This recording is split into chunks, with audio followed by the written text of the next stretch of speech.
Aneliete es un asco de persona, déjenles cuento rápido.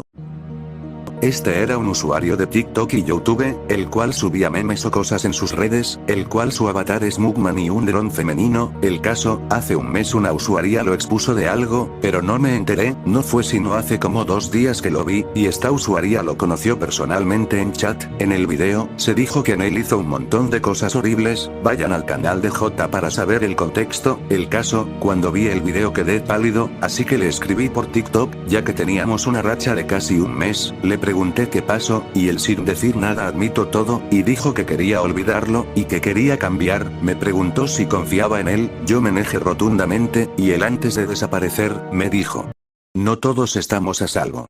Para luego borrar su cuenta de TikTok, yo quedé en blanco y esa noche y la que siguió, dormí con algo de ansiedad pensando que algo malo me pasaría. Todo este caso lo hablo J en un video, yo me iré a descansar.